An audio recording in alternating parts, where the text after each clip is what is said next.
So, Oh, how was your childhood, Grandpa? yeah. Jesus, Spencer's gonna screw up all the noise on this My thing. childhood Jesus. was not good.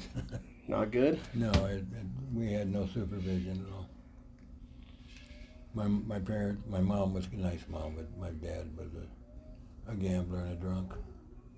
And he was not a. They didn't take care of their kids. They fed them. That's it. Our sweet snack was a saltine cracker. And how many siblings did you have? Oh, I don't know. You asked me these hard questions. 6. 6? Yeah. It was 2 girls, right? Yeah. Two girls and the rest boys. And you and your brother, I think it was that. I don't know. My mind's not working. you had a brother named Dean, Yeah, he was a nut. and then you had a brother named Joe, right? Yeah, he was a nut too.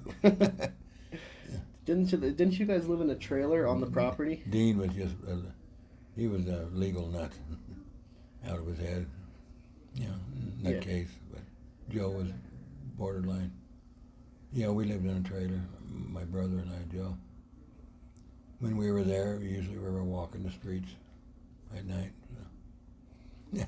Where'd you guys live at when you were kids? Santa Ana. Santa Ana. Okay. And you guys were raised Mormon? No. I was forced into that. I didn't want to do that. They didn't give us an option, so I don't consider myself raised anything. No. You can't make your kids do something. You have to let them decide. And they didn't let us decide. And you started smoking when you were in 2nd grade. Yeah, second. And then you met Grandma in 4th grade. 8th grade. 8th grade, sorry. Yeah, 8th grade at a party. I didn't think she'd ever mess with me, but she did, so thank God. I wouldn't have had a life without her. I'd been dead at 30. We were in jail. Yeah. Might as well be dead. She made my life. And Grandma, she came from a house. Her mom died when she was pretty young, right? Yeah, we were going together when her mom died of the same thing Susie had, polycystic kidney disease.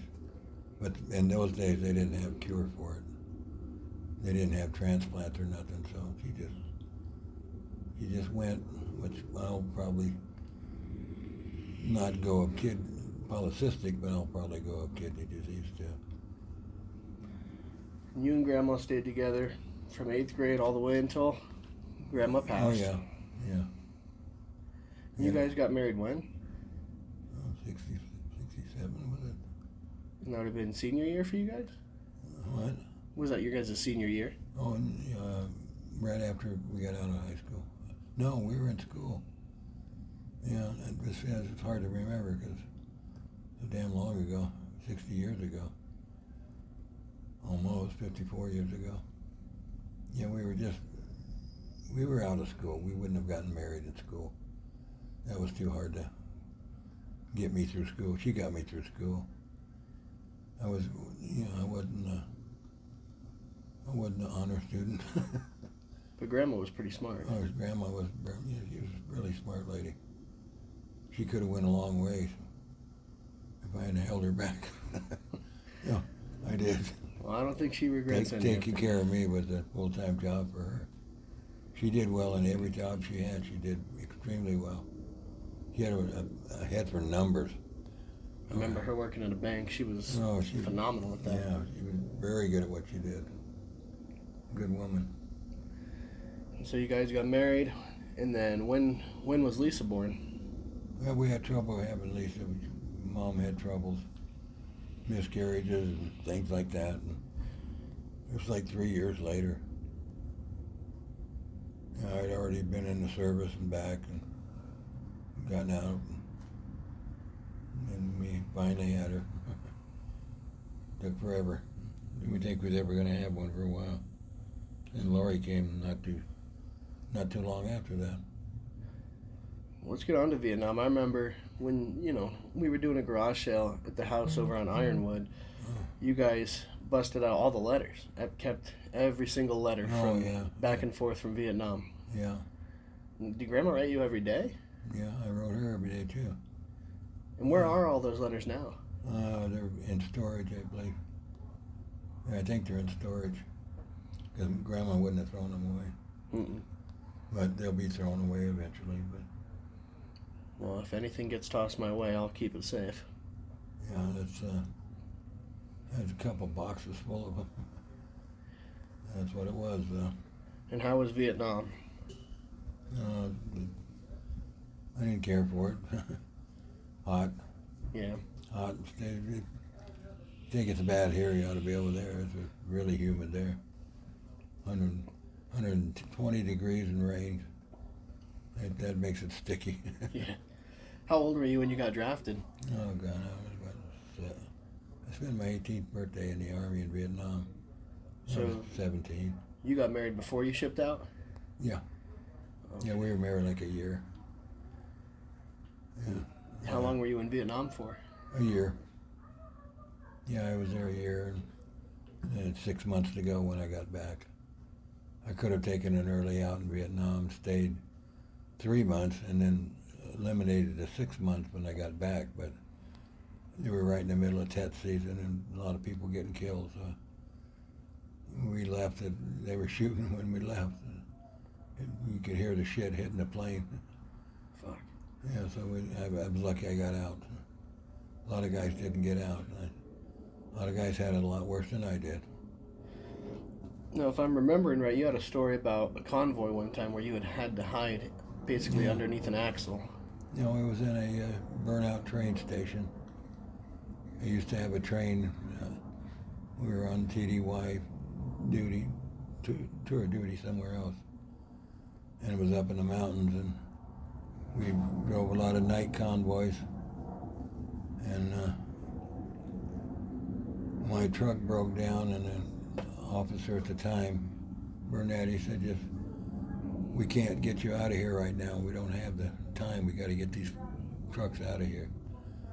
He said, just get over there in that train station, and we'll blow the truck, and you would just hide in the station. If anybody gets near you, start shooting. So I just hid there for about three hours or so. I remember I'd look out the window, you could see the cigarette, see him smoking cigarettes out there in the bush. Scared shitless. And was it just you? Yeah. Yeah, just me. Darker than hell, you couldn't see nothing except for the cigarettes being smoked out there. That's one time I didn't light up. And how is it that it was just you? Were you sent out by yourself, or No, did the convoy went on. My truck was a tail truck, and it broke down. And you were by yourself in the truck? Yeah. Okay. Yeah, we rode separately in the truck, so in case it ran over mine or something, it wouldn't be two of us go, just one. So that way you don't lose but too many lives that way. But it wasn't of mine. It was just truck.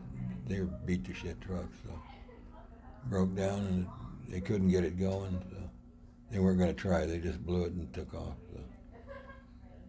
And would that have been probably the scariest moment from Vietnam, or? No, when I first got there, we got off the plane. We got on like a deuce and a half. It was a hard truck, they call it. They had all kinds of weapons on it, and they used to follow the convoys. There was three of us got sent to one place. Ron Doris was one of them, and he was friends with me long after that. And I was sitting up in the front eating a can of peaches, and a bullet hit right here. Right next to you? Yeah, it was. Scared the hell out of me. I knew I was in for trouble then. Yeah, I knew that was going to be a long year. Then after a while, you start volunteering for shit just to make the time go fast. Stupid stuff. You do things just to make the time go by so you get out of there, but you don't realize that, you're risking your life to do it. We used to do a lot of stuff with orphanages and stuff. Go pick them up, bring them into town, buy them food and stuff, buy them clothes, and take them back to the orphanage. But the orphanages was all way out in the bush somewhere. You know, a lot of shit out there. So we used to do that. Not a safe thing though. Well, everything worked out. I got out of there. A lot of people didn't, so I didn't have it as bad as a lot of people did. I just had a normal tour, that's all. I never got wounded or anything. I don't like to talk about some of the stuff I tried to do when I was over there. Like I say, you try to pass the time, but you get to a point where you're looking to kill something, and that's bad. A lot of people, they get over there and they get a taste for killing, and they can't stop. It's weird when you shoot at somebody. You you can either want to hit them or you don't. You get to a point where you want to hit them, and you got a problem. And you get to that point, the longer you're there. A lot of the poor guys that went past the point, to put it that way. Do you think you got anybody while you were over there? I hope not. I don't know. I came close. Scared the shit out of some of them. I came close, but I don't know if I did or not. I'd like to think I didn't. Because a lot of it, it's the nighttime stuff, right? So you just return fire where you see fire, so you don't really know. No, you don't know. I got to see that big machine gun go off from the airplane. One day we were in convoy, and I was supposed to be doing the lead jeep with the captain, but the lieutenant was having problems. He was new, so I was in the tail jeep driving that. And I went from truck driver to jeep driver with a quad 50 on the top and everything, and machine guns, 60s, and grenade launchers and stuff. We were packed with crap. So I was doing the back thing, and the captain got hit with a landmine, so they had to stop and sweep for mines, but we were picking up fire off the right, hitting the trucks and stuff, and so we were all sitting there for about 2 hours just shooting into the trees and stuff, anything that moved. And they brought that was on the helicopter, but that plane they brought in, it was a solid stream of bullets coming down. Every third one was lit up. Oh, incendiaries. Yeah, and you could see it was a solid line from the plane to the ground. Those tracer rounds are pretty and cool. it took trees out, trees like this. It would just destroy them in seconds. Nothing lived through it. And they shot that off right next to us. And after that, we sent a few guys over to see if anything was left. A few bodies, that was it. Nothing left. That was pretty interesting. But, the captain, he didn't get to see it. But hopefully he made it, I don't know. And you made it to the rank of colonel, right? Colonel shit, no. No, I was corporal. Corporal, okay. Yeah. No, colonel, you'd have to be in there for a long time. I couldn't stand being in there the 2 years I was in there. That's not an easy life. And so you get back home, eventually Aunt Lisa's born, and then my mom. Yeah. And then you guys eventually end up in Riverside. Yeah, we lived in Santa Ana for a long time. And we got tired of all the driving and the traffic and all the people, and the crime was bad. And we found a place in Riverside in Arlington, so we moved there, bought a house, and we lived there for a long time. Girls grew up and went to high school there and everything. We should have stayed there. And the house was almost paid for, and I was getting close to 20 years on the job, driving into Santa Ana. It was too hard. It was way too hard. I come close to getting creamed a couple times on that Riverside freeway. And during all those years, raising the girls and stuff, how was that? Being a dad, being a husband, all that? That was great. I made some mistakes, that's for sure. Like I say, I was stupid. Young and stupid. But Susie made up for it. She kept it together, and she did a good job. Like I said earlier, she was like my teacher, always teaching me something, telling me how to do things, but it was all for my benefit. She was wise beyond her years. Without her, I'd have never made it anywhere, because I was stupid. I don't know why I did the things I did sometimes. I hurt her for no reason at times, but you always hurt the one you love, I guess. I took that a little too overboard sometimes. I loved her more than anything, though. She must have loved me, because any normal woman would have dumped my ass real quick. Oh, man. And she did. She stuck by me the whole time. Had a good life there. She worked at the school for a while, and she worked at the grammar school, the high school, teaching the unfortunate kids there that having trouble graduating. Did that. She worked at the Kmart for a while. Even she worked at the mall, bringing in the money that I couldn't bring in. She'd bring it in. She even worked at that salami joint in the mall. That specialty food salami place. Yeah. He used to have it under the tent, you know. She did that at Christmas. She was not afraid to do anything. I was afraid to do everything. Do you think you guys were good parents? She was an excellent parent. Yeah, she died for her kids, so would I, as far as that goes. I'd give up my life for my kids in a second. Still would. Same for you, too. You do what you got to do, but some people don't do enough, but some people do too much. But I think we were good parents. We tried to give them everything they needed. We didn't try to spoil them, but we tried to do what they needed to grow up to be good kids. I think they grew up to be pretty good kids. Yeah. We had a good life. Then we moved up to Carson. I know that was one of my ideas too. And another, I uprooted her and took her all the way up there. We probably could have been retired in Riverside right now with a paid-off house and everything else, but it was exciting.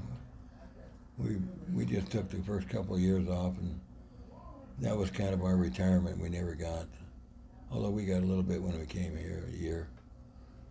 But we just kind of, I had a nice Jeep, and we just kind of toured the whole area and seen everything there was to see.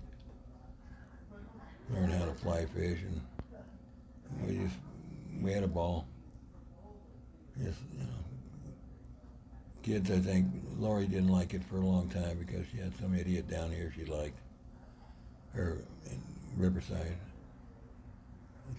But she came around, she met Travis, and they did good. And Lisa had John down there in Riverside, but he ended up moving up there. Everything worked out pretty good. I didn't do much with myself there either. I had, I don't know what you would call it, just lack of enthusiasm for working. I wanted to work for myself. I didn't want to work for other people. I did work for myself for a while, making furniture, but then Susie got sick. That changed our whole life when she got sick. Not really, I mean, it changed my life, but it was hard on her. She was a healthy young woman and kind of turned her old before her time. I hate to see it happen to somebody you love. And so when Grandma gets sick, it's kidney problems. She was working at the bank in Carson at the time. And she still kept working even though she was sick and doing dialysis. I remember the dialysis. We'd go and pick her up to or from dialysis. Yeah.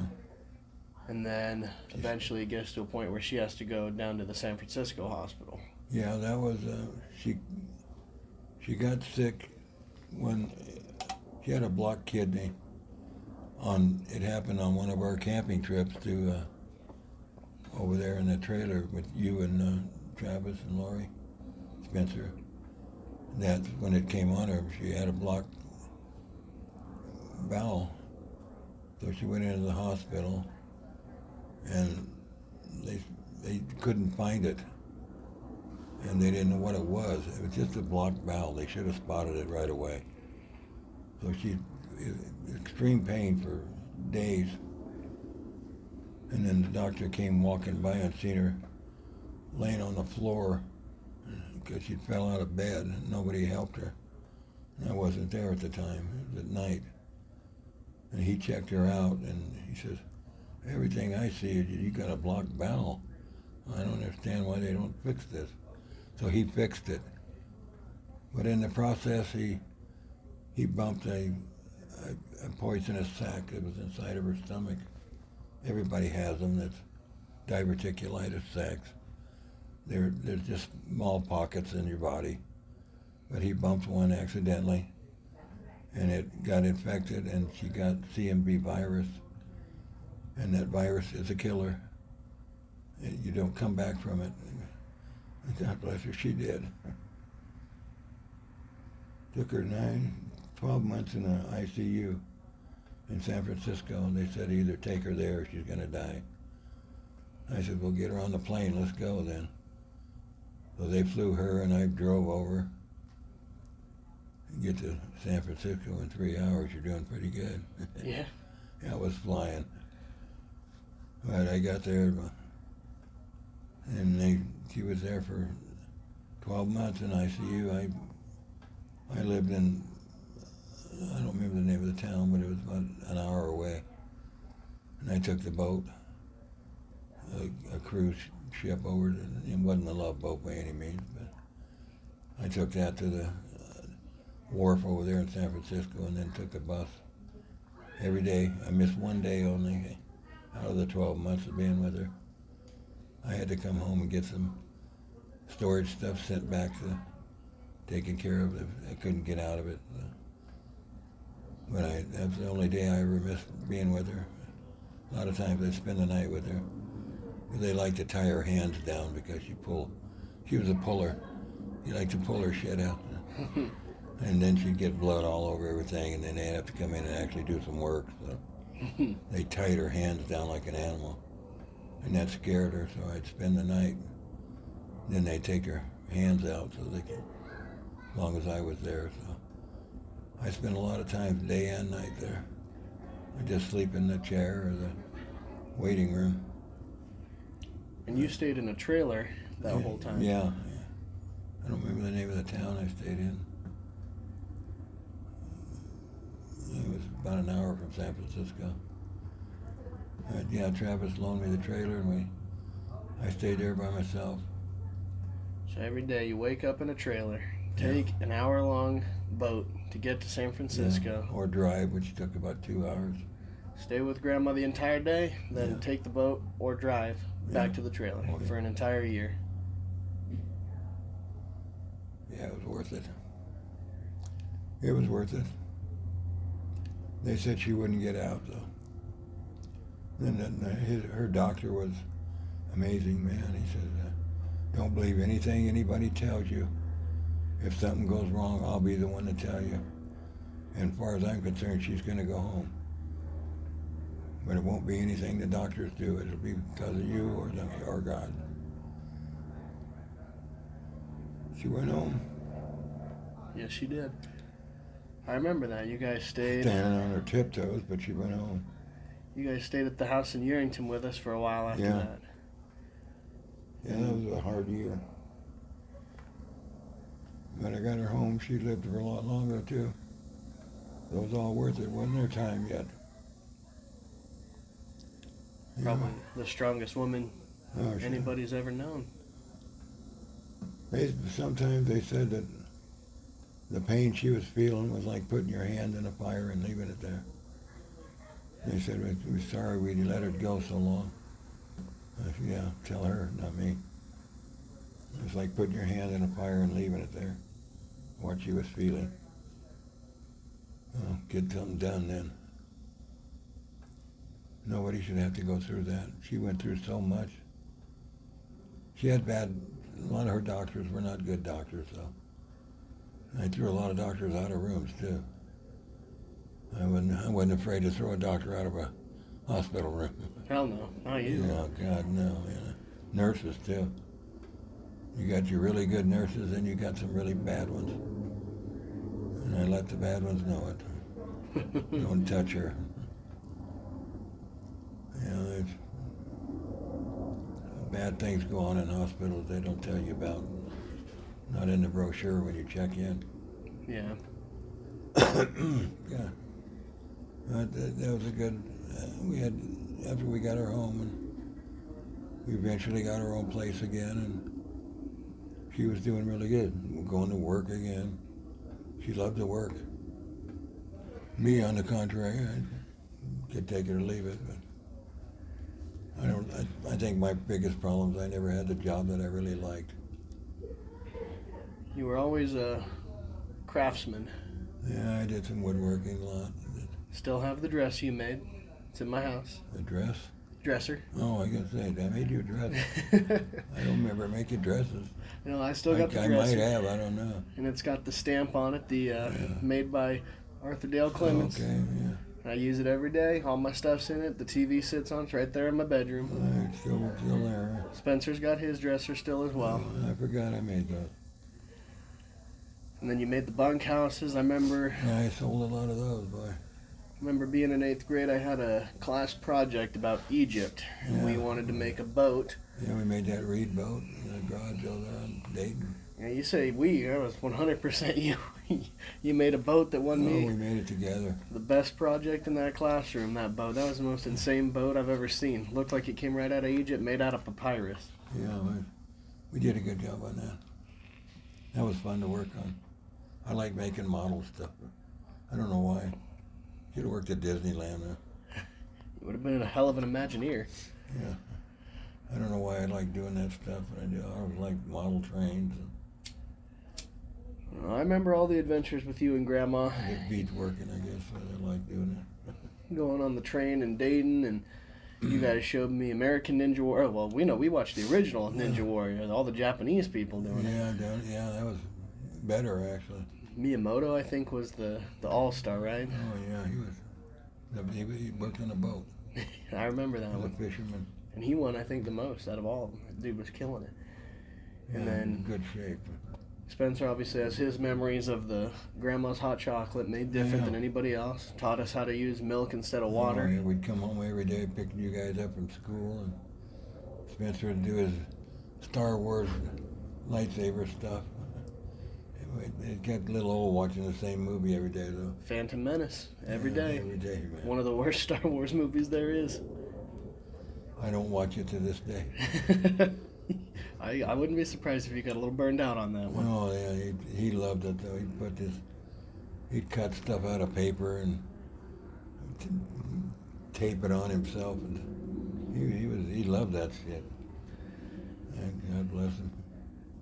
Look at him now. He's grown into be two men. He's definitely a tall boy. What is that? Oh, dragonfly. It's a green one. Yeah, dragonfly. Angels are near. Yeah, well, Grandma wants to be a part of the interview. Oh, she's here all the time. I feel her all the time. What was that? Oh, it looks like a moth. Oh, okay. I don't kill those. And then we have years of being grandparents. I remember you guys living in the trailer, me heading over there almost every day after school to watch Heroes with you guys. Yeah, we should have stayed in an apartment. We should have got us an apartment. Well, It was fun. We had fun. We had like living in a little tree house or something, like playing house or something, you know. yeah. Until the shitter backed up. I was gonna say, I Then it remember wasn't that. nothing playing house about it.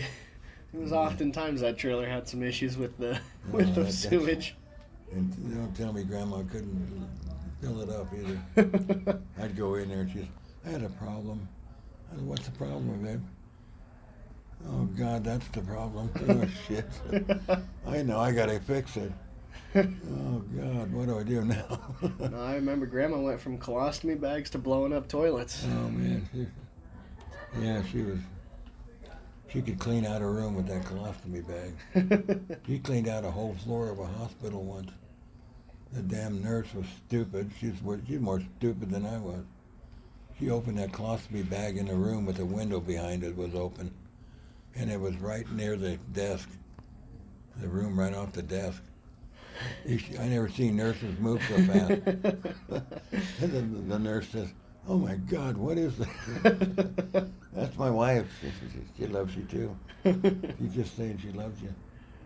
Well, you know, that's undigested food. That stuff it doesn't digest right when you have a colostomy bag. It's some horrible smelling stuff. Not her fault. She just, she had, when she was in the hospital, she had 7 tubes coming out of her. And we counted them down. Took 12 months to get rid of the last one where she could finally leave. And 7 of them going into her. Jeez. For one thing or another. Big ass tubes.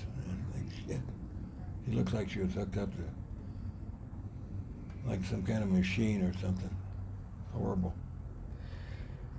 Just so we don't forget anybody, so we've got, obviously I know how me and Spencer were and our memories with you, and then obviously at some point, cousin Emily was born. John and Lisa had their daughter, which that took them a while too. Yeah, it did. Yeah, Emily took a while. She was stubborn. It was worth the wait. She came out good.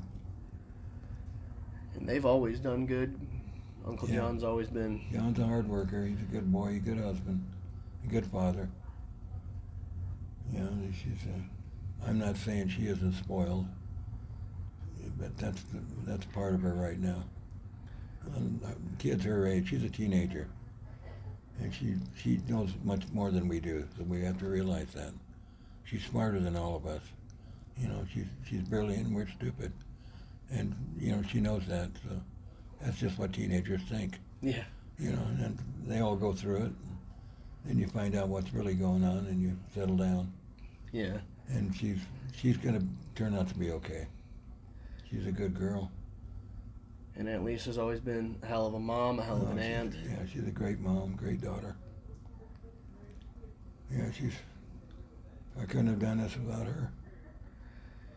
So gotta ask, where did all the Disney love come from? Because obviously both your daughters are obsessed with it. We took them to Disney a couple times a year when we lived in the Anaheim Park area. We always made a family trip out of it. We love going there. And it kind of stuck. Yeah. To say the least. They moved. You move somewhere just to go to Disney World, and you love it. Yeah. I thank God that she has somewhere that she can go, that she enjoys so much. Emily's going to be the same way, taking after her mom because she loves it too. And if you got any questions, just ask Emily, and they can tell you right where it's at. I believe it. I told Emily, I said, "Where are you going to work when you're older?" She said, "I don't know." I said, "Why don't you go to work at Disney World, man?" Yeah, her dad does, and he's killing it. They make good money out there. It's not low budget pay anymore. They make good money there. Yeah. And the working conditions and the benefits, and she could be one of those tour guides, tell you anything you want to know right off the bat without even thinking. Well, when you go somewhere for 1,000 times, it sticks in your head. Well, obviously, I want to get copies of this to, Mom and Lisa, and so is there any stories from when they were kids or anything that you think's noteworthy? Oh, Mom took care of the kids mostly. I should have been more part of their lives, but I was too busy trying to be part of my own life. And I neglected a lot of things I shouldn't have, which I regret terribly. But they were both good kids. I cut Lisa up one day with a dollhouse I made her, the kids. She come running around a corner and I knocked the piss out of her with the mouth. Had stitches in it. Felt terrible with that. I know she knows that, remembers that. Lori I took to the desert a lot with us. And tell her I wouldn't have let Bill shoot her or nothing. She'll know what I mean. I remember Bill. I heard 1,000 stories about you and Bill's adventures. He was as crazy stupid as I was. He did some dumbass stuff. What's probably the craziest adventure you and Bill had? You know, just going to kill things. We love killing things. I know you've killed a rattlesnake and eaten it. If it walked and crawled or flew, we shot at it. And you guys explored pretty much every mine shaft there is. Oh yeah, we went into some stuff we shouldn't have been in. Took Lori in a few too that I shouldn't have taken her in. The bottom, the floor opens up, and I had to rope her off and tie her off to me just so she didn't fall into the big cavern there. And Bill and I, if we hadn't had them, we would have went down in it. We did some stupid ass stuff. I seem to recall a story from when I was younger about you and Bill entering this house where there's stacks and stacks of newspapers. Oh yeah, the old lady. Yep. And the crazy person behind the newspapers inside the house.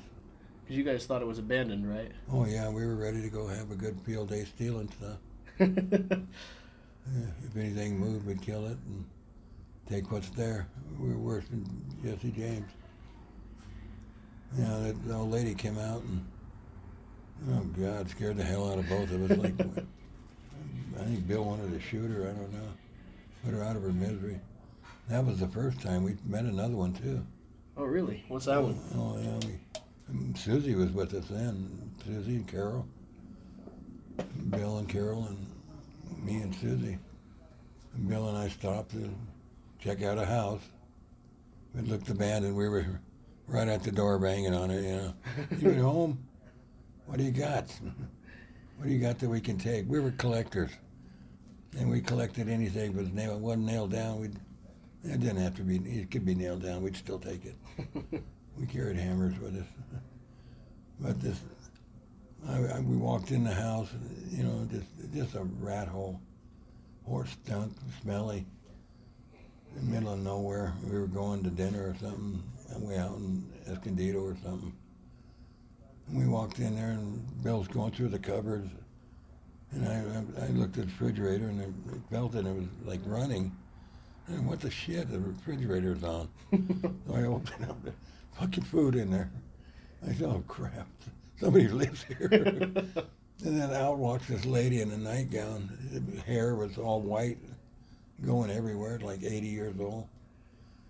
And she said, hi, are you here to fix the car? I said, oh shit, I'm out of here. That scared the hell out of me. You know, Bill says, what is that? You know, we walked outside and looked at her car and said, we don't have the tools with us right now. There was no engine, it was up on jacks, no tires, no rims, no engine, no seats.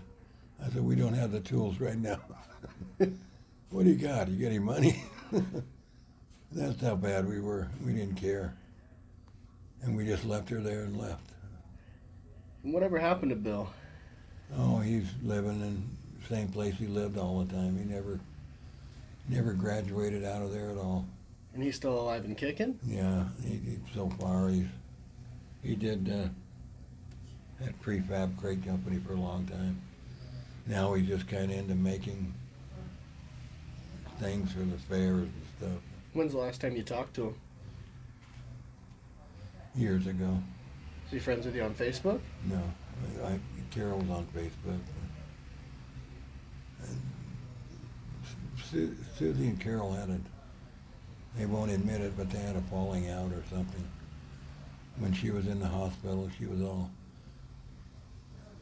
wired in and tied down and tubed up and miserable as hell, swollen. She makes me look like a midget.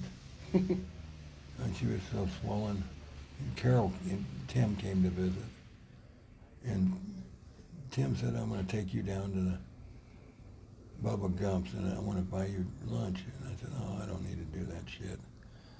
Well, he insisted, so we went down there.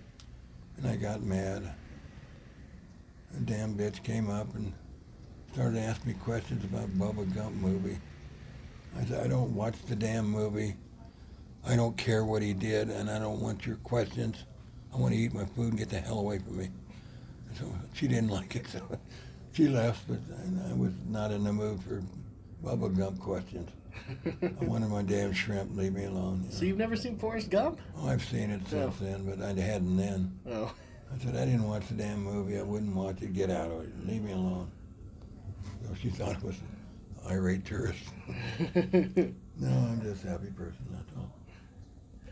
But they had Carol said something to Susie. I don't know what it was, but Susie was different towards Carol after that. I'd ask her, do you want to go visit Carol and Bill or anything? She said, no, I don't want to see Carol. She never wanted to talk to her on Facebook or anything. So Carol said something to her that she didn't like. And Susie took offense to it. But Carol was like that, though. That's just the way Carol was, is all. Yeah, I don't hold nothing against her. She was a good woman, too. She still is, I'm sure. But she said something, I think. Susie never told me. But whatever it was changed Susie's outlook on Carol. Interesting. After growing up together. So that must have been a hell of a thing to say. Yeah, whatever it was, I think it. They were alone for a couple hours.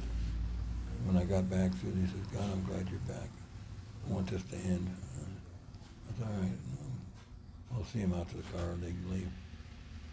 So after that, I knew something was wrong. She never did tell me. Carol kind of got me through that 12 months over there. She sent me a Bible, which I haven't stored. I don't have my Bible now. I got Susie's Bible I read. I read that all the time, but she gave me a Bible. We used to talk on the phone at night, her and me, not Bill. Bill and I just kind of, once I moved up there with Susie, we kind of fell out of contact with each other. It's hard to stay in contact. Yeah. They have their life, we have ours. And then Susie got sick, and there's just not time. They visited a couple times, but that kind of a town wasn't the kind of town for Bill. He didn't like that kind of small town. I loved it. And Carson City's a beautiful place. I wish we'd have stayed there. But, we came here, and that's what we did. So that was our decision, right or wrong. I don't know if she'd be alive now if we were still in Carson. I don't know. There were things happen here that did not help her health at all. Yeah. They made a major mistake in the hospital one time that ruined her kidneys. They gave her the wrong medication when she checked in. And the doctor was irate about it. He says you should never have given this to her. It could kill her kidneys. And I think after that she had to go on dialysis. Dialysis, you live, but you also die. Your grandpa. Just because they decided to start mowing their lawn. Oh, yeah. I don't know how much of that is going to pick up on here, so we'll pause this for now, and we'll pick it back up. Okay, Grandpa, we're picking up where we left off. You've had Red Hi. Lobster now. Hi. And last we were talking about Bill and Carol and the falling out and Bill not liking Carson. Yeah, there was never really a falling out unless they said something to each other. They didn't have said nothing to me. I didn't push Susie. She did what she wants to do. She did it right, so I left it alone. Fair enough. A lot better than I ever did it. So, Grandpa, when, Yes. Obviously at some point you guys moved back to Dayton and lived with Lisa and John. Yeah. How was that? Oh, it was good. It was different, It's never easy to have somebody live with you. That's hard. I had Susie's dad with us, and that's what she's going through right now. Is she would never say anything. She doesn't. She never treats me like part of the family. They all do, and they're always very good. They're good kids. They'll get their reward for it too. Well, that's good. It comes in one way or another. It'll come to them. Well, I think they like having you around, even if you don't want it to be that way. It's not that I don't want to be. It's just I died when she died, and it's when part of you dies, there's not a lot left. So Fair enough. you just want to move on to the better life. I'm not waiting to die now. I'm waiting to live. That's the way I look at it. Don't push it, but don't prolong it. You know. Yeah. And then obviously, there came a time where, close to my graduation, I had grown apart from you and Grandma as well, which was not a pleasant time for anybody. Everybody goes through bad times. But eventually, we got back on track. We were all here to make mistakes. It was planned that way. And once we all got back on track, I remember coming and seeing you guys in Dayton and Reno, or when I was living in Reno. Yeah. I think we made up for a good amount of lost time that I way. think so, yeah. I wish we all could be closer together now, but life goes on. You do what you got to do. You got a family to take care of, and I think you're doing it well. Thank you. You got a lovely wife and a smart woman, and you know she's going to be the best thing that ever happened to you, Tommy. Yeah, I agree. Yeah, she'll take care of you. Just make sure you take care of her. Oh, I'll do my best. Yeah, she's special. I know she is. I haven't even met her, and I know she is. And then I know, obviously, me and Spencer and Mom had our disagreements. Yeah, it was unfortunate, but that happens too. Everybody made mistakes. Nobody was exempt there. You know, we all made mistakes trying to figure things out when we shouldn't have tried to do it ourselves. We should have left it in somebody else's hands. They do a better job than we do. He does. And then sadly, that was what ended up costing me a couple of years talking to you guys. Yeah. Well, it wasn't lost. Grandma would have liked to have seen you before she went. I know that because she talked about you before she left. What'd she say? No, just she missed you. Missed you a lot, loved you. Would have liked to have seen you. She felt like the time was lost. Oh, what have I got? Oh, my glasses. I can tell you, there was about 1,000 times in that stretch of time when I considered calling, and I told myself I would, I'll call. She wanted it. She loved you guys so much. And I never did. She's watching you. She Definitely... never held it against you, though, Tommy. Well, I appreciate that. It's one of my biggest regrets. She loved you immensely. Oh, I loved her always too. Have, and always would. She's watching you right now. Watching all of us. Yeah. I tell you, I wish I could have said goodbye. You did. You did now. She knows what you're thinking. She's watching. Trust me. There's a butterfly right there telling you. I know Grandma's here. I know how to feel her. I think so too. Yeah, her. She left me, but she didn't either. When I first got the news, I went searching through my phone for just, any pictures or anything I had of her just to remind myself of who she was. And, I had a new phone and all this stuff. And I remembered, though, that years and years ago when you guys lived in the trailer in Yerington, I had recorded a video of me just recording Grandma, and then me just behind her making faces, and and she was watching TV, and then you come in the background and you tell Grandma that I'm recording her, and then I turn it off, and I swear, Grandpa, I think that video got 100 views that day, just over and over and over again, just to be able to hear just the slightest hint of her voice. I know. I have a couple of small. One day we were sitting watching Gunsmoke, and I just turned it on, and she was sitting there watching TV, and I had it on. I said, "How you doing?" And she was fine. She said, "Are you looking at me?" She got all pissed off. I said, yeah, I'm trying to get this figured out. I said, say something to me. And she said, oh, I love you. I watch that every day. I don't go to bed without it, and I don't get up without seeing it. So that's why I got my iPad last night. I hadn't seen it yet, so I watched that. I see it every day. I have little snippets of Emmy's camera. Take a picture, and you have a little movement with it too. And sometimes you pick up a word or so. And I got a few of those on there too. So sorry, I didn't mean to.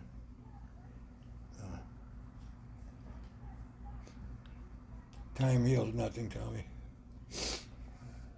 You learn not to cry in public, that's all. Well, feel free to let it out. Sometimes I don't even handle that either.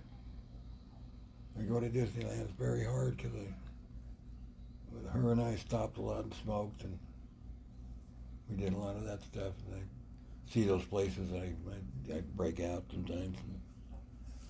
And I can't control my nose running because the damn lungs aren't strong enough anymore.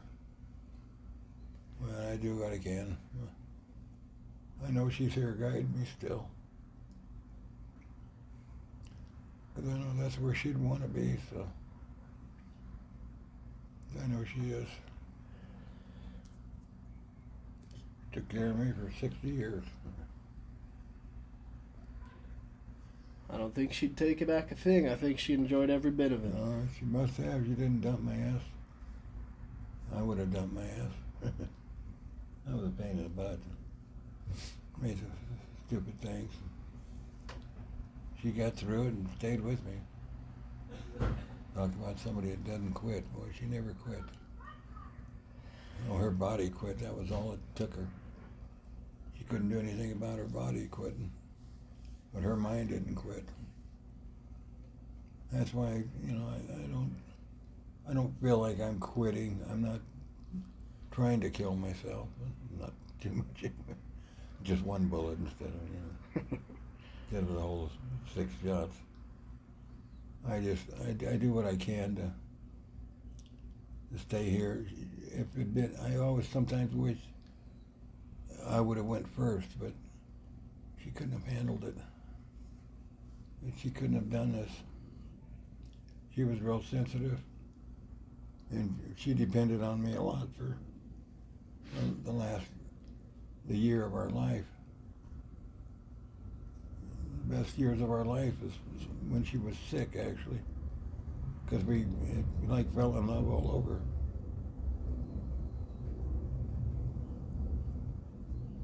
Well, that's a hell of a way to end it then. Yeah, we were closer, I think, a neighbor. Good. I had a lot of nightmares, though. And last 10 years of our life, I had nightmares, something fierce. I'd wake up, and only then I could reach over, she'd be there, but now I'm living them. I reach over, and she's not there anymore, so.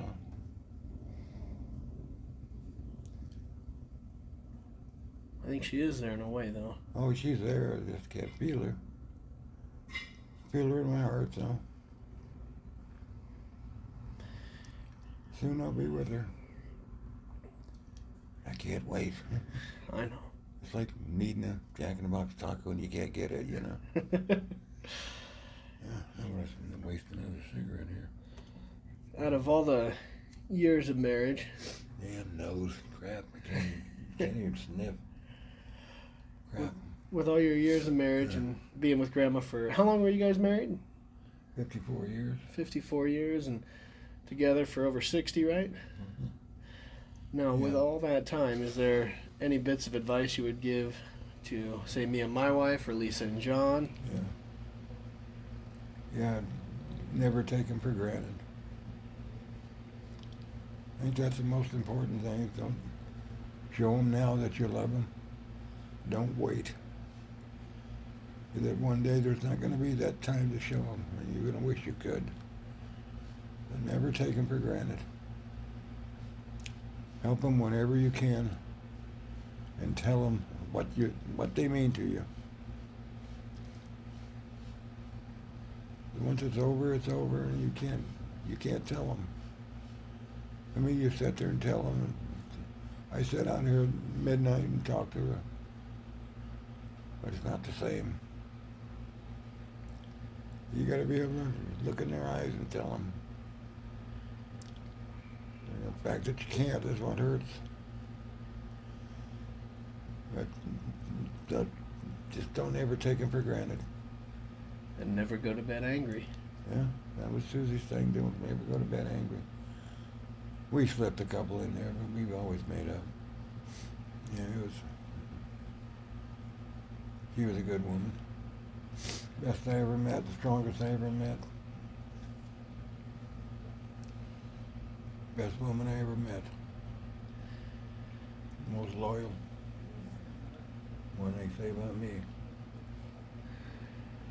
Well, I think you're a rock star, Grandpa. And I think you were exactly what Grandma needed, too. I don't know, she never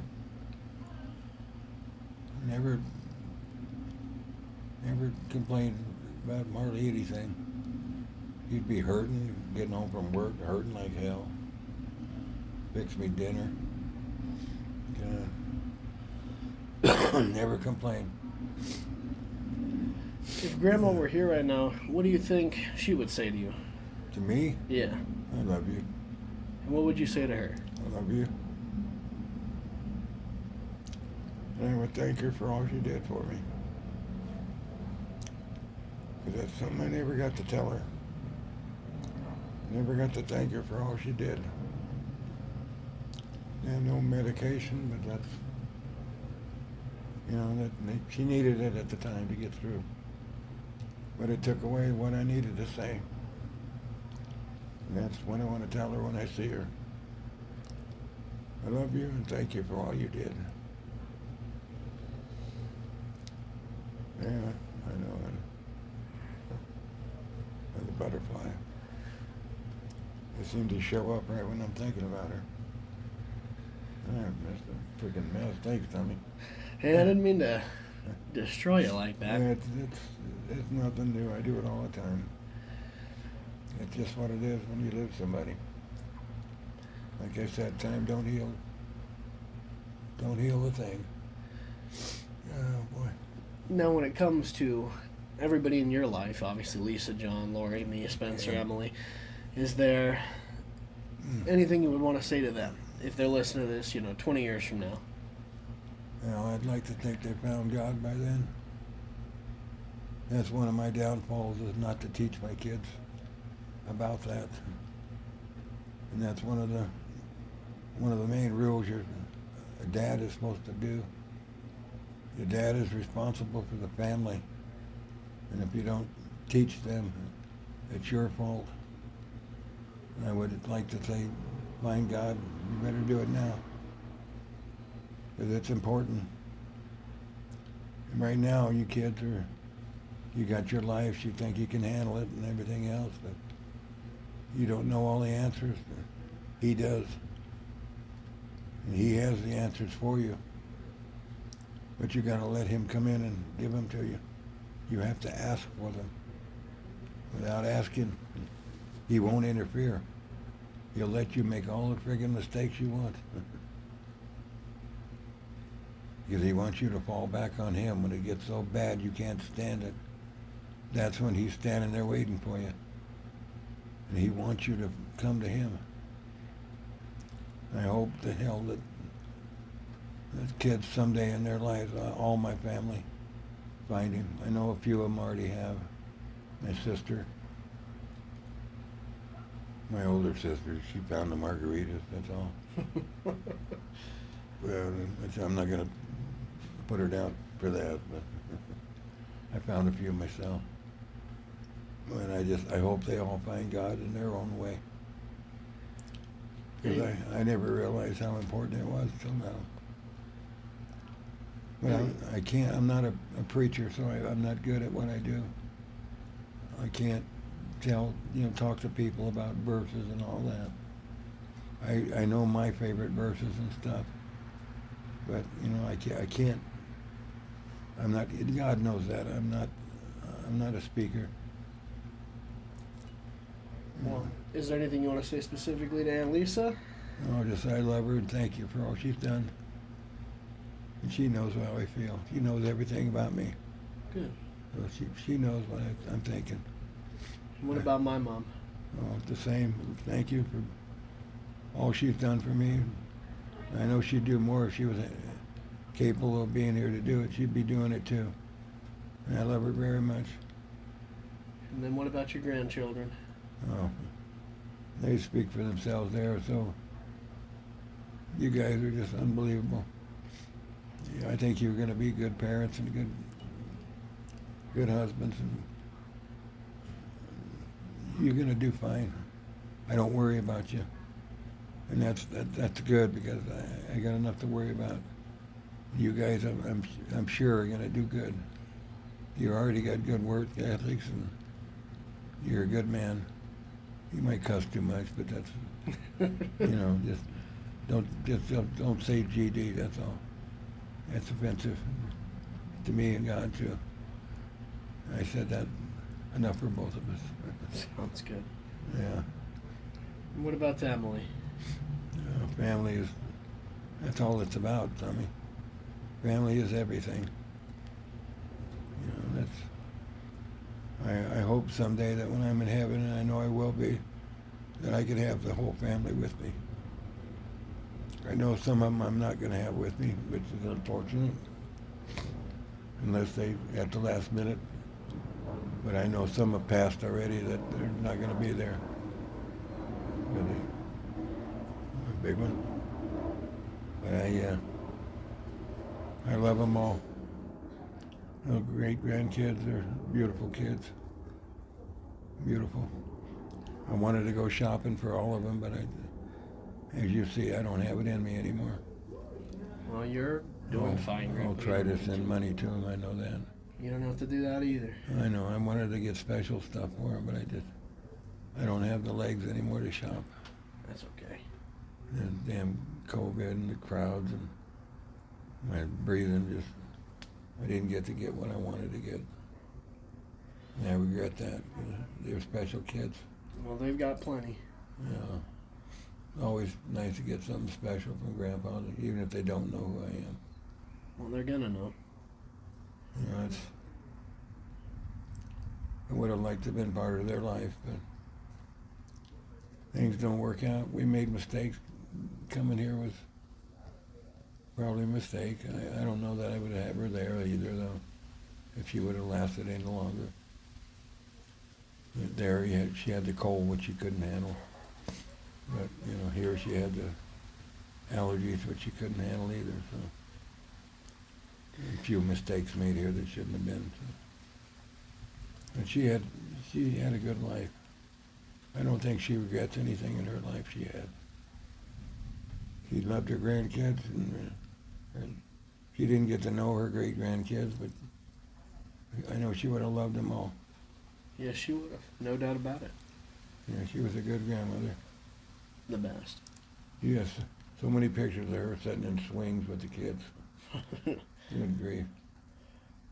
Well, Grandpa, let's end on a high note here. So, Yeah. First things first, favorite color? Oh, pink. No. Oh, God. Blood red. Blood red. No, it's not blood red. Good Lord. My favorite color has always been blue. Dark blue.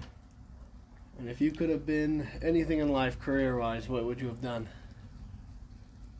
I probably would have worked for myself, but I would have liked to have worked at home. Okay. Spend more time with the family, which I was able to accomplish some of that here. Not here, but in Dayton. Yeah. I was able to do a lot that I wanted to do. Well, you were about the most involved grandparent I've ever met. You and Grandma both. I swear, you guys were in it just as much as my I would have liked to parents. have been more. I think you guys did a damn good job. Grandma was stifled with that silly sickness, but she wanted to be more, but she just couldn't physically. She was everything she She needed was to be. never a time she didn't love any of you. Would have died on the spot for you. She would have given her life without even a hesitation. I would too, as far as that goes. But yeah, it's what you do when you love somebody. I agree. All right, Grandpa, let's see. What's your favorite movie? Oh, probably Tombstone. Solid choice. Yeah. God, I want to be under one. No, I just like the movie. It's a good movie. Legend in his own time. Wyatt Earp was a special guy. He was a lot worse than the movie puts on. I believe it. You know, he was. You know, did you see that movie? Oh, yeah. I saw it with you. And you know that oh boy, the last scene in there with Doc Holliday when they're in Colorado, and he says goodbye and thanks for always being there. That's not the way Doc Holliday died. How'd he die? He died by himself in Colorado in a sanitarium. But him and Wyatt Earp had a falling out. Oh.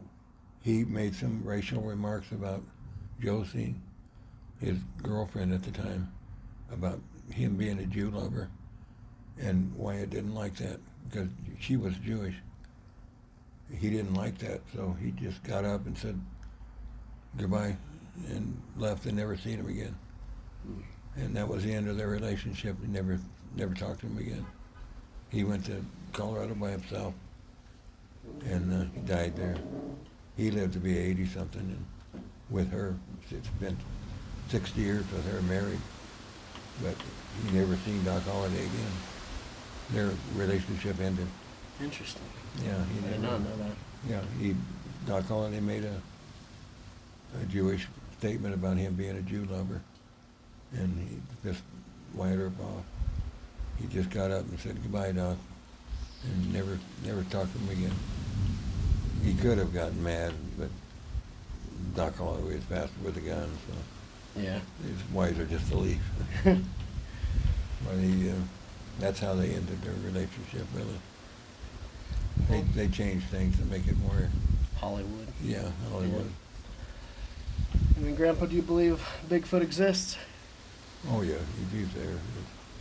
You've had your own encounters with him, correct? I've heard him. I've heard him howling out in the distance or something like him up in Kernville. Bill and I were up there fishing and prospecting, trying to see what we could kill. And at night we heard some howling and stuff, and about from here to that tree right there, that little bush was a bigger tree with a bunch of leaves under it. And we were in cots right here by the fire. And the fire had gone out, and we heard something very large walking in the bushes right there. We both had guns, and we were okay. But that was very eerie. And they just had a sighting there a couple of days earlier. And we stayed up all night hoping it would come back. It never did. When it was very large, whatever it was. On 2 feet for sure. It wasn't 4 feet. You can tell when something's walking on 4 feet and 2. And it was heavy. There was like imprints in the leaves and stuff, when they'd push the leaves apart in the morning. That was eerie. But I think that's the closest I got to one, I think. A bear would have growled or, made itself known. But this we get, here it comes. Oh, wow. That is some heavy rain.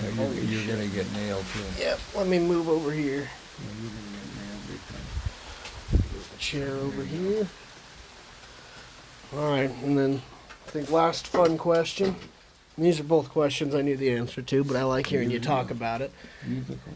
Would be aliens. You believe in aliens? Oh, yeah. Any Yeah. encounters? Yes, that's what I have.